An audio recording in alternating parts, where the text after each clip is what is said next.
Hello everyone and welcome back to Dollar Tree Dinners. My name is Rebecca and today's episode is all about cooking for one because I for one really enjoy cooking, but I don't enjoy cooking for just myself. It's not as rewarding for me as cooking for other people. So oftentimes when I am by myself, when Michael's traveling for work, I resort to these kinds of meals just because they're quick, inexpensive, and easy. All of the ingredients for all of the meals did come from Dollar Tree, and also you can kind of consider this to be a beginner's guide to shopping at Dollar Tree. Seeing as the meals are like low energy and easy to prepare, this is not going to be an in-depth kind of cooking video. It's more so about combinations of foods that you might not have thought about. So hopefully this just gives you some new ideas on ways you can use Dollar Tree products or things that you can keep in your pantry or your freezer for those times when you just need something kind of quick and easy. I think that about covers it, so let's go ahead and jump right in. The first meal is one of my current obsession meals, and this one is definitely a go-to for me, and it starts with a Dollar Tree egg roll. Specifically, I like the shrimp egg roll, but you can really use any of them. And as you can see, the number one ingredient in them is cabbage. They do have onions, carrots. I think they're really fantastic for the price. They're a good size. They're already nice and golden brown coming out of the package, and they even come with a packet of sweet and sour sauce, which is going to come in handy for this meal. Really, all we're going to do is heat up the egg roll. I like to do mine in the air fryer, that way it's nice and crispy, but I've also done it in the toaster oven, I've done it in the microwave, and I've pan fried it on the stovetop. So use whatever method works best for you. I do the air fryer. I do about 350 degrees for about 15 to 20 minutes, just until it's nice and golden brown and crispy. I flip it about halfway through just to make sure that the bottom isn't like soggy because my air fryer really isn't the best. Then what we're going to do is take our cooked egg roll and we're going to chop it up into small bite-sized pieces. This is going to look a little messy, but trust me, it turns out really good. Now you'll need some cooked rice. Now you can cook this yourself from fresh. You can buy the microwave-friendly bags of rice. I like to keep some cooked rice in my fridge for the times when I just don't really feel like cooking rice. You can put a couple of ice cubes on it, microwave it for 60 to 90 seconds, and then you have nice and fluffy reheated rice. We're going to start with a bed of our cooked white rice, and then we're going to do our chopped up egg roll right on top of that. You can mix it in if you prefer, and then we're going to finish this off with the entire packet of the sweet and sour sauce that came with the egg roll as a drizzle over top. And there's a reason why it's one of my favorites. The crispy egg roll wrapper is so good. The rice makes it more filling, but then you have that sweet and sour sauce, the cabbage, the proteins. It's a complete meal, and it's really one of the best things that I've ever made from Dollar Tree. On the same kind of Asian-inspired or takeout-inspired meals, Dollar Tree has some amazing pot stickers. I will be so sad if they ever discontinue these. These also have a really good ingredients list, and my first introduction to these pot stickers was via a YouTube channel called The Wolf Pit, and that was actually my first introduction to Dollar Tree food in general, so The Wolf Pit is kind of the reason that Dollar Tree dinners even exist. These are kind of light on their own as a meal, so I prefer to pair them with some kind of an instant noodle like yakisoba noodles or ramen noodles, or you can even pair them with cooked rice if you like. And then Dollar Tree started carrying this teriyaki sauce recently. Again, it's got really good ingredients. It's not overly salty. They used to have an old teriyaki sauce that was very salty, and so this one's a lot better. To cook these pot stickers, you'll need a small skillet with a lid, and you're going to add a drizzle of oil into the bottom of the skillet. You're going to add your pot stickers into the skillet with the flat side on the bottom, and then you're going to put about a quarter cup of water into your skillet. Then you're going to turn it on to medium-high heat, cover it up with a lid, and let it come up to a boil. This first part in cooking it is to steam the pot stickers so that they're cooked all the way through because they are frozen, and then once all the water has evaporated off, which it will do even with the lid over top of it, you're going to hear like a dry sizzle sound. It's going to sound different than it does when it's steaming, and you're going to let the bottoms of them cook until they're nice and golden brown and crispy. This is going to take anywhere from 3 to 5 minutes. Then I like to serve these with the teriyaki sauce for dipping, and of course my instant noodles on the side. For the ramen noodles, I did half of the ramen seasoning packet and half teriyaki sauce, and I do that sometimes just to change it up a little bit. This one's definitely a quick and easy comfort meal for me.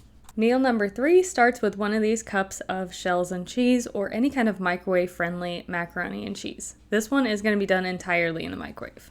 We're pairing our mac and cheese with one of these pouches of buffalo chicken. This is going to add 13 grams of protein into the mac and cheese, and it's also going to add some flavor and a little bit of heat. This one's probably the easiest and the fastest of all the meals because all we're going to do is prepare this macaroni and cheese according to the package instructions. We're going to microwave it for the 3.5 minutes that it says to microwave it for, and then after it's cooked, we're going to stir in the cheese packet along with the packet of buffalo chicken. Now this one's not super spicy, but it is kind of customizable. So while I did buffalo chicken for my add-in, you can also do a flavored tuna pouch like ranch flavored tuna. I've even done it with canned chili before. So really it's just doctored up mac and cheese. However you decide to do it, use what you've got on hand.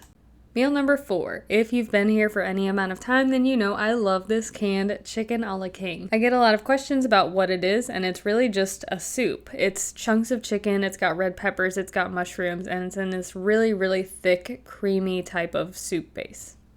Oftentimes you'll see me add some mixed vegetables to this to make it more like a chicken pot pie, and I'll usually bake it with some kind of a biscuit topping, like these home-style biscuits. But I wanted to try something a little bit different this go around, and it turned out really amazing. So I started out with 2 of my cans of chicken a la king and 1 can of mixed vegetables. That's usually my go-to ratio for this, or you can do 1 can and 1 can. This mixture is perfectly fine to eat on its own, but I typically find it a little bit bland, so I like to add some extra black pepper to it, and I do add a good bit of black pepper to it. Now I'm just going to let that heat up over medium to medium-high heat until it's kind of bubbling, and then instead of biscuits this time, I served it on top of 2 slices of toast, kind of like a chicken pot pie version of SOS or hamburger gravy. This one's really fantastic because the upfront cost for all 4 ingredients is $5 at Dollar Tree, and it will make you several servings. You can even make this a little bit more filling by adding an extra slice of toast to it. But again, this one's really cheap and is a really great way to feed yourself. Just store the extra filling in a Tupperware container and you can just heat it up whenever you're ready to make your meal. Another meal that starts off with just a can of soup is this Campbell's ham and bean soup. This is probably my favorite other than the chicken a la king. This is my favorite canned soup that I get at Dollar Tree, and I also get this at Dollar General and other places. Simple enough, I like to pair this with some white rice. There's one extra step that I like to do with this one, and that's that I like to let it simmer and reduce down a little bit to thicken up the soup before I serve it with the rice. This pairing is particularly good because beans and rice make a complete protein, as you guys know, but also the rice makes the soup a little bit more filling and substantial. And one pro tip here is that I think that this combination is especially good with a couple of fried eggs on top and some hot sauce. I didn't do it that way for this video because I can't get eggs at my Dollar Tree though. A couple of these grilled chicken sandwiches from Dollar Tree do make a really fantastic meal if you're in the mood for fast food and you're trying to save a little bit of money. They come with cheese already on them. I really like the patties in these particularly, and I think that you need about 2 to make a meal because as you can see when I take them out of the package, they are a little on the small side. On this day, I was eating them more as a snack, so I only heated up 1 of them, but if you want to make a complete meal out of this, I would just pair a couple of these sandwiches with some fries or chips and then even like a soft drink or a juice on the side, and you've basically got a fast food combo for around $5. I've eaten these plain and I think they're really good plain, but my preferred way of eating them is to add some honey mustard and some pickle slices to them. And then the final meal is one that I discovered during my Eating for $35 a Week from Dollar Tree series, and that is crispy black bean tacos. This one starts off with 1 can of black beans. I also have 1 can of salsa. Now this is hot salsa. It's all that Dollar Tree really carries right now. They do have a mild salsa verde, or you can use diced tomatoes and green chilies. And there's one ingredient I didn't show here, that's taco seasoning, because I couldn't get that at my Dollar Tree this time, but they usually do have it.